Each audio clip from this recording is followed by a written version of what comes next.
रूस की सड़कों पर गाड़ियों का ये काफिला दिखा रहा है कि समय का पहिया किसी भी वक्त विपरीत दिशा में घूम सकता है।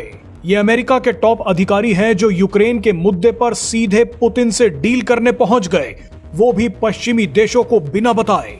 3 साल पहले अमेरिका और पश्चिमी देशों ने मिलकर रूस और यूक्रेन को लड़वाया था, लेकिन आज ऐसा समय आ गया है कि यूक्रेन को लेकर ही रूस ने अमेरिका और पश्चिमी देशों को लड़वा दिया है।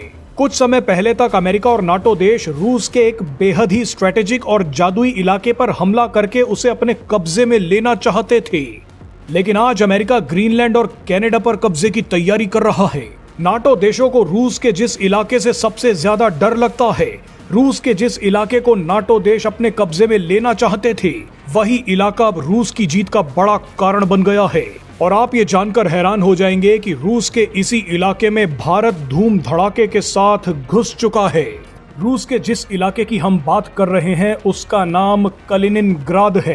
कलिनिनग्राद रूस के साथ साथ भारत के लिए भी बेहद स्ट्रेटेजिक है।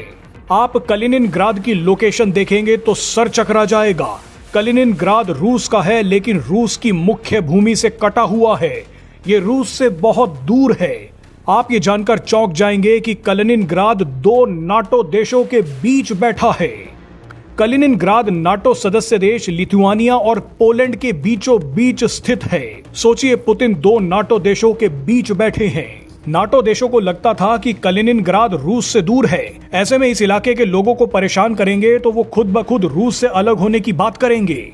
लेकिन रूस के पक्के दोस्त भारत ने कुछ समय पहले कलिनिनग्राद में लाखों किलो चावल भेज दिया ताकि इस इलाके में रहने वाले रूसी लोग परेशान ना हों।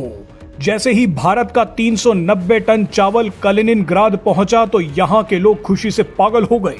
रूस की सरकार और मीडिया ने बोलना शुरू कर दिया कि दोस्त हो तो भारत जैसा।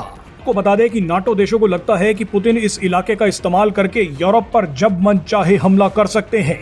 कुछ समय पहले अमेरिका के एक सैन्य अधिकारी जनरल क्रिस्टोफर डॉनह्यू ने कहा था कि नाटो सेनाएं रूस के कलिनिनग्राद पर कब्जा कर सकती हैं, लेकिन शायद नाटो देशों ने अपना मन बदल लिया है क्योंकि इस इलाके में अब भारत भी बैठा है। वैसे आपको बता दें कि कलिनिनग्राद से भारत का एक खास रिश्ता भी है। कलिनिनग्राद में रूस का एक यांतर शिपयार्ड है जिसने भारत के लिए 2 स्टेल्थ फ्रिगेट भी बनाए हैं जिनका नाम तुशील और तमाल है। इन दोनों जंगी जहाजों ने भारतीय नौसेना की ताकत को कई गुना बढ़ा दिया है। कलिनिनग्राद से भारत के लिए 2 जंगी जहाज आए तो भारत ने भी दोस्ती दिखाते हुए कलिनिनग्राद को चावल भेज दिया। आप जानते ही हैं कि जंग की वजह से रूस में अनाज की कमी है और कलिनिनग्राद तो वो इलाका है जो रूस से भी दूर है। ऐसे में भारत ने वहां चावल पहुंचाकर रूस की बहुत बड़ी मदद की है। रूस के लिए कलिनिनग्राद के लोगों तक अनाज पहुंचाना काफी मुश्किल था क्योंकि ये नाटो देशों के बीच है, लेकिन भारत ने यहां चावल भेजकर न सिर्फ दोस्ती निभाई बल्कि एक बड़ा कूटनीतिक दांव भी खेल दिया। भारत ने कलिनिनग्राद में कुछ महीनों पहले चावल उस वक्त भेजा जब अमेरिका और पश्चिमी देशों ने रूसी तेल के चलते भारत को खूब धमकियां दी, लेकिन भारत ने बड़े ही आराम से कहा कि जब यूरोप रूस से गैस खरीद रहा है तो धमकियां सिर्फ हमें क्यों दी जा रही हैं। ऐसे में भारत ने बड़ा कूटनीतिक दांव खेलते हुए कलिनिनग्राद का हाथ थाम लिया।